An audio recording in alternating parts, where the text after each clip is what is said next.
Hello to everyone checking out the Platinum Mask YouTube channel. I have with me Chloe Marcano, and she is the creator and CEO of Clever Creations Interior Design, as well as a local DFW influencer and host of, different creative projects and programs. And honestly, kind of just saw, her own story on kind of coming from New York to Dallas and really just being able to handle different things from being, a talent acquisition advisor on a corporate stage, as well as just kind of being an event host, a just overall influencer, the entrepreneur with their own business, and wanted to just kind of really speak on all those type of topics. I'm definitely very curious on, what it's like to kind of juggle so many different responsibilities and wanted to reach out. So thank you again, Chloe, for, taking out the time today to be able to kind of not just kind of explain your own personal background, but maybe some of the tips you have for any local DFW influencers, entrepreneurs, or creatives. Thank you so much for having me. I appreciate it. Definitely always here to help. And I know most of us can relate to a lot of things that are happening and job shifting and changes. So transitioning here to Dallas has been amazing. There's been a lot of new things happening. So I'm excited to chat with you today. Mm-hmm. So I guess I wanted to kind of like first ask about, your original upbringing in New York. I was kind of wondering, I remember seeing something about you kind of coming from the child acting world, and I was kind of wondering what age that originally started at. I started acting and modeling when I was 3. So I did a lot of print work, some commercials. I was very shy as a kid, which is completely different now. Now I can't get me to shut up. But as a kid, they felt I was more of a personality that just kind of, I needed to be probed a lot. And at that age, they kind of wanted the kids to kind of come in ready to be really exuberant, and I was a little bit more reserved until I got to know someone. So you don't have that much time to warm up to a cast often. So I did a lot of modeling. I did a lot of, easy, quick acting where there wasn't much, to go on. And then I told my mom one day I didn't want to do it, and she didn't force me. And she was like, okay, well, we'll figure out what else she wants to do. And then obviously years later, I was like, why did you should have been a stage mom. You should have made me do it. We would have been set by now. But I circled back into acting, obviously, as I got older and, plays and school plays, things like that. But when I got the opportunity to become part of different web series and things like that, I definitely jumped at it. And it's still something that's a passion of mine that I'm probably going to continue to fuel into the future. Who knows? But right now I'm taking my talents to TikTok. And so that's where my story ends, pretty much. But yeah, definitely growing up acting, modeling in NYC, casting calls, and doing all that rigorous things, from, going to school by day and then going at night to different, castings. It was a lot. Thank God for my mom. She had the drive for it. So definitely paid the bills for a little bit, it definitely helped, but definitely not something I take for granted at all. It definitely helped me move obviously forward to be an entertaining personality, now, for sure. Mm-hmm. And I guess on the idea, when you were kind of mentioning the kind of growing up a little shy, and then it's definitely not where you're kind of at right now. So would you consider it were you, I guess, always an extrovert and you just had to change, I guess, how you interacted with people?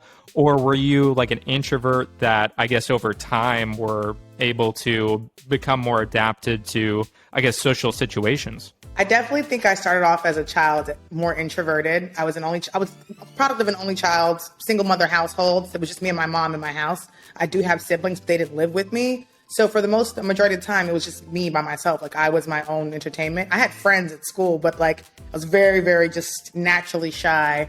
And then I guess I just morphed into more of an ambivert now. It's the introverted extrovert. I have moments where I like just to be by myself still. I enjoy it. And there's days where I don't want to talk to anyone. And then there's times when I just automatically knew how to turn it on in social settings. I'm very much that person that creates the vibe. I feel like I'm constantly hosting my friends, even if I'm not on a stage somewhere. It's weird. I get shy in a room of 5 people, but if I'm on stage hosting a crowd of 3,000, I'm completely fine. It's bizarre. It's the most bizarre thing, but yes, it's weird. I can't explain it, but it's a certain comfort I have when it comes to entertaining and, making people laugh or smile or have a good time. There's peace in that. there's scariness is found in the quiet for me when I'm by myself sometimes. But I think I definitely I grew and adapted over time. And I grew up in New York. Like, you didn't really you had to have a little bit more of a tougher skin, especially commuting by yourself. You know, I had to grow up pretty quickly. So, you know, there wasn't room for that innocence to kind of linger. I, you know, had to kind of function as a person. So I snapped out of it relatively quickly. But I love my me time. I still love my alone time. Trust me. Mm-hmm. Yeah. And kind of when you originally mentioned like on the idea of coming back into acting, you know, as you got older, I was kind of wondering on that, like from, you know, child acting to going off into the web series Appropriate Culture. Mm-hmm. And then kind of basically after that, you know, hosting your own series of Clever in the City. I was kind of wondering, did you like prefer, I guess, being able to be in a program where you could focus specifically only on acting? Or do you like the idea of like hosting and I guess like having your hands in everything? I like both for different reasons. So I'm comfortable being, and this is like radio terms, I'm comfortable being the A mic or the B mic. I like having full control of my own progress, my own project, just because as a creative, it's something that's so fulfilling to like birth an idea and fully bring it to fruition. And then you get to have this little baby that you can present to the world and people can take things from it. So there's something about finishing that tangible that means a lot to me. And Clever in the City was a completely different series that no one had really done before. It wasn't a scripted series. It wasn't necessarily, you know, a comedy or drama. It was definitely just a web series where I just wanted to highlight my life and the people that I was connected to in New York and what they were doing as, you know, working creatives and what that looks like. Definitely was inspired by a scripted series like Sex and the City. It's kind of where I got it from. I related a lot of the questions back to the series, a lot of things that Carrie would ask. So I definitely am always inspired by television and film. And that's where my love of creating visual content comes from. But the freedom of being able to have somebody else have the responsibility and the say so of like going to a set and being catered to and having, you know, everybody handling things for you. That's definitely fun. And the creator of Appropriate Culture, Julian Steffen, shout out to Julian. He actually kind of created that role for me in a weird way. And we weren't necessarily close. We had just kind of known each other through the New York City circuit of creatives and industry.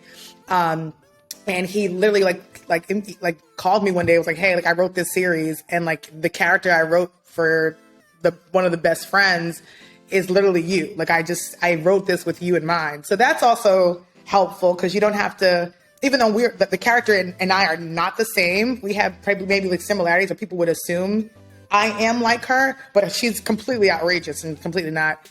I would say she was probably Kelly from Insecure before Insecure was huge. But yeah, the freedom to be able to do that and kind of create this caricature and represent a totally different side that people can relate to. There's also the fun in that. So I guess it's a toss-up. It probably will just determine if my moon is in retrograde or something. Like, I don't know. It depends on the day and how I feel, but I enjoy both like tremendously, for sure. Mm-hmm.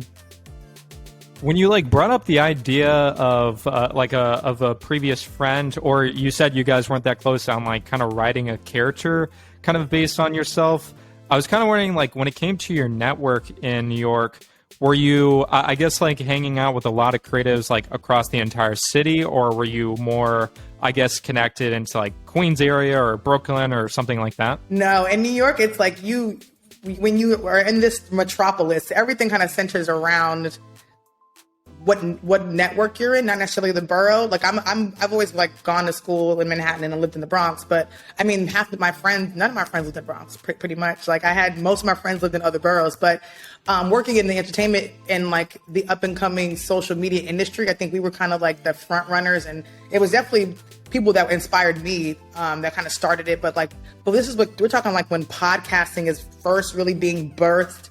I saw a lot of the hip hop podcasts being birthed. I mean, you had Elliot Wilson doing Crown series or his interview series. This is before he started.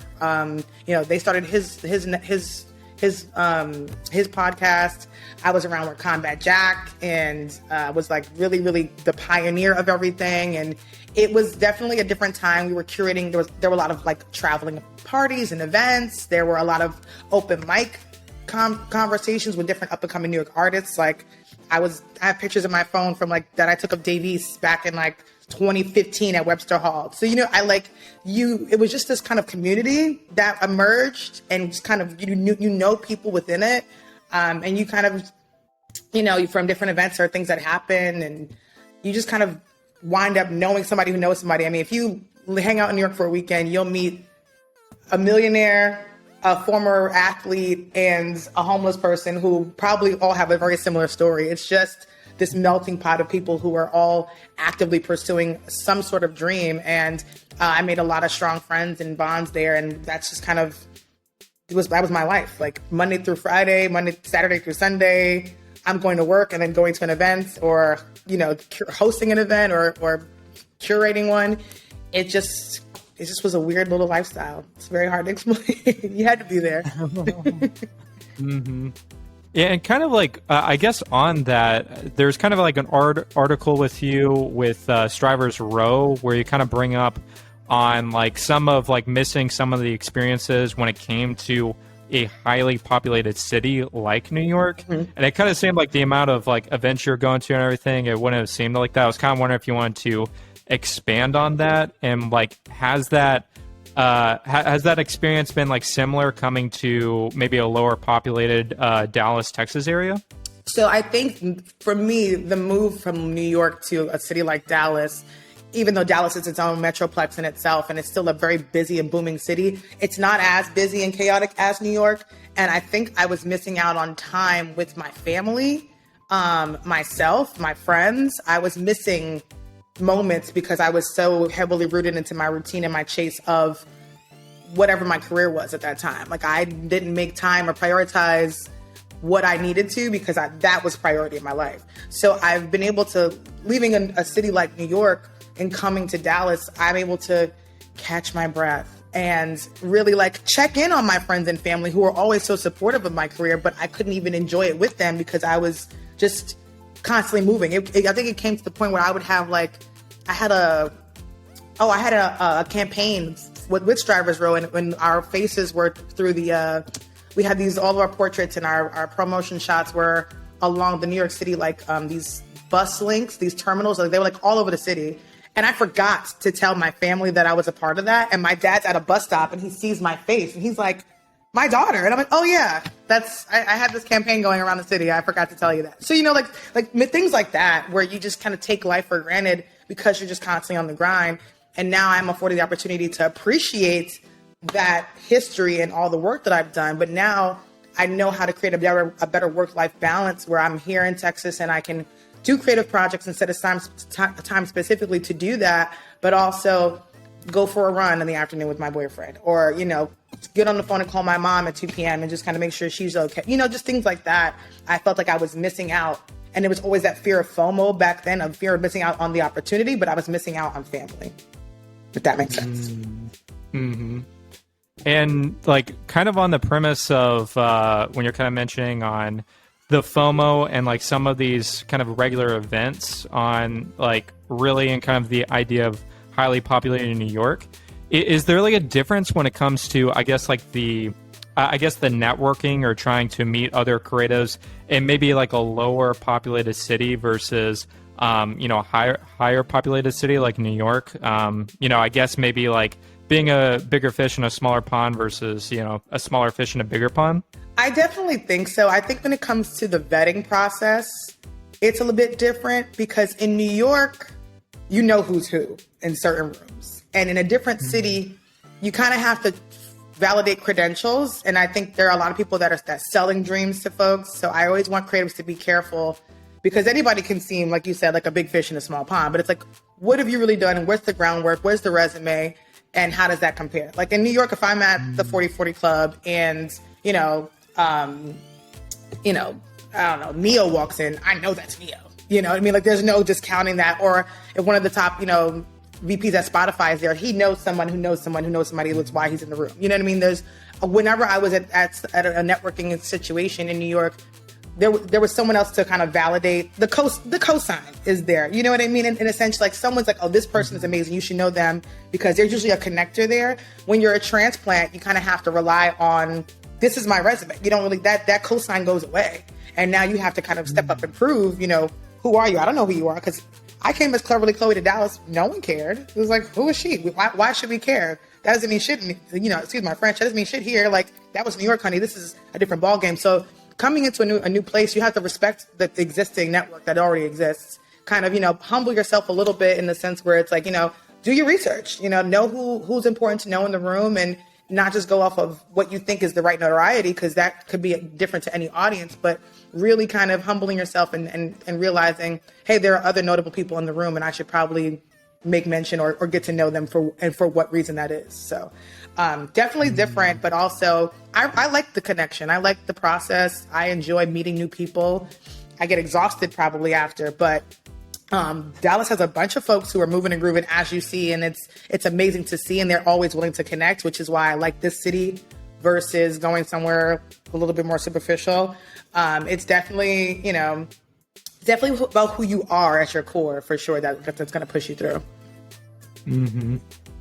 And I wanted to ask, on that idea of kind of building credibility and kind of co-signing different people with your own personal, start in hip hop writing and doing blog content for upcoming hip hop artists in the New York scene. Mm-hmm. I was kind of wondering on that if you noticed anything in the DFW area when it came to maybe any local artists or anything you've noticed in I guess Dallas music that has impressed you?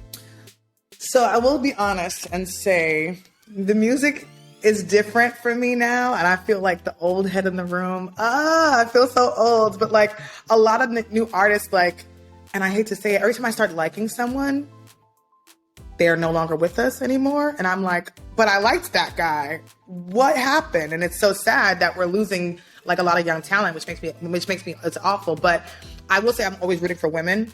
So Erica Banks is one that I've heard her name a lot, and I keep seeing her. I think I know someone that I knew was recording or was a producer, and he was getting beats to her and Asian Doll. I think those two women are two to look out for. I mean, I remember, not gonna toot my own horn here, but when Meg was first coming up, and I saw her in a cypher, and I have the receipts to back it up. I reposted her. I would repost her videos whenever she would post up a random thing. But it was the first time I saw her in a cypher. She was in this tan shirt and these blue shorts. I never forget. And I was like, this woman is gorgeous, and she's rapping amazingly. I was like, and I literally would just post her all the time, and then she would respond back then when she could see her mentions, but yeah, that propelled a lot, because people in New York were because in the regions, we don't really cross in terms of music. A lot of the music that will get down in Texas, I've never heard in New York my entire life. And people are in Texas this is a classic. I'm like, to who? I've never heard this. But then there's some Jay-Z songs that my boyfriend's like, nah, I don't know that song. And I'm like, what? So regionally, it's been a different type of adaptation I've had to have coming here and having an appreciation for Southern style rap and Southern music, because I'm such a Northeastern East Coast girl. There's a change, and I have to learn to come to kind of appreciate. I have songs now I hear in the club. I'm like, I know that one. That's my jam. So yeah, I think a lot of young talent are coming out of Dallas. I just want them to be smart and be consistent, which it seems like they don't have a problem doing. But I want the girls to win, especially. So I'm all here for the sisters. On that idea of when you're kind of talking about your own content as well, when it came to, I guess, adapting to kind of the Dallas environment and kind of networking with, local creatives. Do you do that specifically, or do you try to balance between, have you tried to take over, I guess, bring over any New York influences or New York ideas when it comes to your own content into the Dallas, or do you try to, I guess, adapt completely to the, I guess, Dallas taste or preferences? Well, I'm always going to be New York through and through. no matter what I do. I can't help that. And I think because Dallas is now becoming such a melting pot, like I'm working on different projects and things now that I can bring a little bit of that influence here. Because there are so many New York, like I think I have like 2 friends that are from Texas that are actually in my circle. But like I always meet people from Dallas. But even now outside when I'm networking, there are so many different transplants here. So like everybody needs that little piece of home or that little friendly reminder. And obviously, like you can't deny New York's influence in so many different things across the globe, from fashion, from music to even interior design. I'm driving around Dallas and I'm like, that construction looks really, really new and modern. So it's very interesting what we as the coast will steal from each other or borrow from each other, or the influences you may say. Definitely in terms of what new content I want to create, I'm trying to bridge the gap. Maybe working on a Clever in the City Part 2 for Dallas. So that's something that I like to highlight and pay homage to wherever I am. And New York is such a big part of my love story. I can't ever leave it out. So I want to keep certain things in there that just kind of are nostalgic, but also maybe, start adapting and getting a fresh spin on things just to kind of pay homage to my current city, because Dallas is my new home and I enjoy it here. And so definitely a great place to be for sure. Mm-hmm. When you threw out like the idea of the kind of, interior design influences, I was kind of wanting to ask about, your own business with Clever Creations Interior Design. Was there, I guess, like an original start with that? Or like, were you always into that type of, business growing up? So again, my eclectic background, I went to high school for fashion. So I went to Fashion Industries, or Fashion Institute of Technology, the high school, which is the high school to FIT. So I have a background in my major in high school was garment construction and design and garment construction. So pretty much sketching and making clothes, right?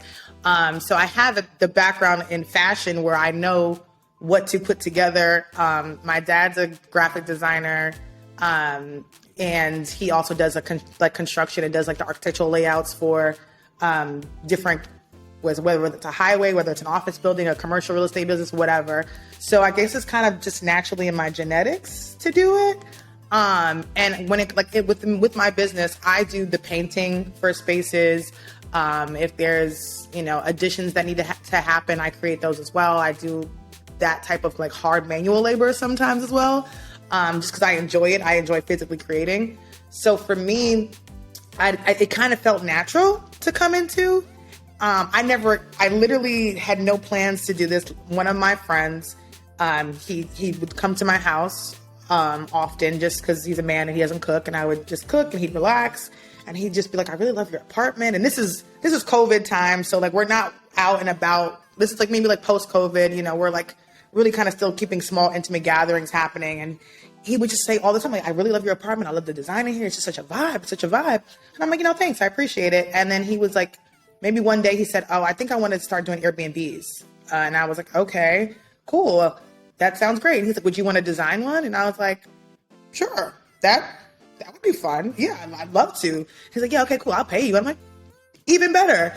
And literally he got an apartment in my building. And that, like, maybe 2 days later, and like got the keys and was like, I'm going to drop the keys off to you on Monday. And I was like, wait, what's happening? So literally my first project was a floor above me where I lived, and I got to craft that little baby from scratch. And then 4 or 5 months later, we had done like 10 properties, I think. And I just began to just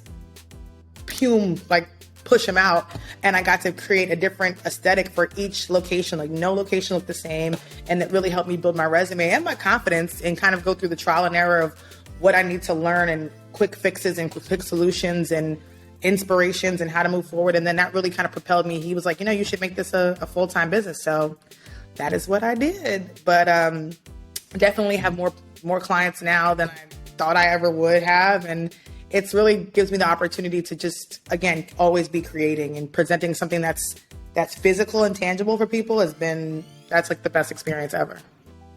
Mm-hmm. And was there any preference changes? Because I can imagine the COVID-19 pandemic and like the new creation of remote working, people now have hybrid schedules, and they're in their apartment or their house much more often. Have any like preference changes like happened because of that, or like have you been adding anything to like these new designs for people potentially going to be in their apartment like much more often moving forward?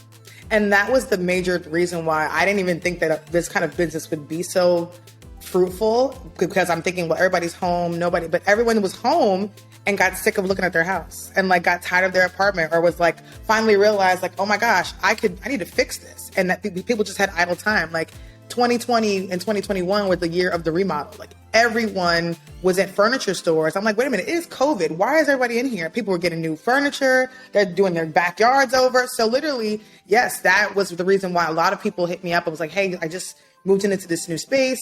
I needed to be functional. Like there was one of my friends hired me to do her apartment. She needed a new home office. She had a 2-bedroom and was like, yeah, I need a work area. I need a sleep area. And that's always been what I found was my motivation for creating the company, was because I wanted to show people how multifunctional a small living space can be. Even though a lot of us live in apartments and we think, oh, I don't have room for this, I don't have room for that. You absolutely do. You can dedicate certain areas and still make it look fashionable or aesthetically pleasing, to say the least. And I like to show people that can be done in any space. So yeah, that was definitely the fun part for me, and showing people how to transition their home, and also being able to provide the service remotely. So I had clients, majority of my clients weren't even in Dallas.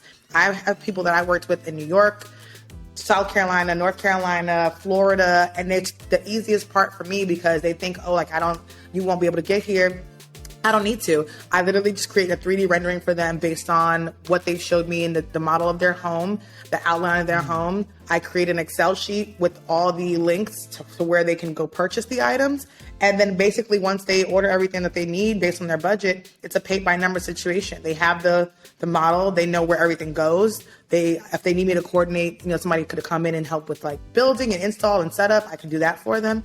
But it's usually a process that happens within 3 to 4 weeks. And it's so simple and painless.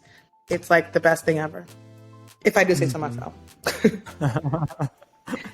And kind of like with your, I guess, the corporate environment where you're in talent acquisitions and doing that, I guess, do you like the current dynamic on being able to, I guess, have like both the business and be able to still do talent acquisition? Or would you, I guess, like, would there ever be a point where you would want this, I guess, like interior design become, your entire career? Or, how does that go? Honestly, for right now, I don't know, because I wasn't working. I was only just really focused on the interior design piece, and this opportunity that I got came at such I couldn't say no. It's one of like a very great company that I didn't even think I would be on their radar. So I definitely enjoy the experience, and I like working with people. Like I like giving people new opportunities, and I also like. I like my job. I do enjoy my job. And this is one of those jobs I was looking to get to for such a long time. So the fact that I was actually like off work for a year and like someone still wanted me to do a job was very like, it was kind of rewarding. It was a little touched my heart. So yeah, I mean, I'm a very feelings-based person. Like when I quit my job, back in 2020, November 2020, that was definitely based on the fact that I just didn't feel like it was for me. And I'm okay with walking away from something that doesn't fulfill me anymore. With that being said, I'm a person who needs balance. And I think when you do one thing too much, it can feel like work and not in a good way. And I don't like to feel like my passion is work. So I wanted to make sure that the design piece is always something that's just like bonus fun that makes me more money. But I don't want it to turn into something that's like a burden where I'm stressed out about it. Like I never wanted to feel that way. So for now, I'm comfortable keeping them, both separate and also just simultaneously balancing.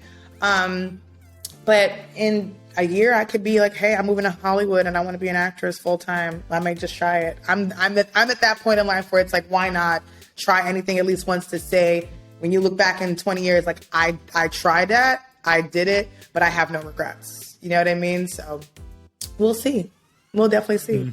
But I like money, so I need to always be working. Yeah, for sure. And like, I guess with that position, being a recruiter, I was also kind of wondering, like, on the idea.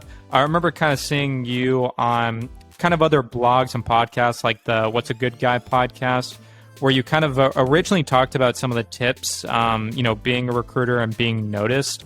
Has the advice that you give changed now with the businesses that you've managed, like Clever Creations, or just kind of your own experience and just kind of what's happened with COVID, with remote work experiences and like virtual interviews? It definitely has changed, shifted in a way because we're not physically being present. So to kind of stand out now, even more so at home and doing virtual interviews, there's a lot of etiquette that people don't realize just kind of goes with being lax at home that you kind of have to have. And I didn't even realize it myself. I had to go through adapting as a person who was being interviewed. I'm like, I hadn't done an interview in like years. I'm like, okay, I can't be too candid. I've got to hold back this. I've got to wait and call a response. I was very much in my head. So definitely especially when I'm recruiting and I'm prepping my candidates for interview, there's always going to be the fundamental bones of do's and don'ts, just period, in any job or in trying to apply for any job. I definitely have given people the notion now, or given the advice, especially on Twitter, because I've always used Twitter to communicate with everyone. Even like when I would post jobs, I would have a whole employment thread on there. But now my advice for people working from home is this job will be okay. Log off, enjoy your life. Like that is the number one thing. Like everyone remember, your company will replace you tomorrow if you die. They will replace you.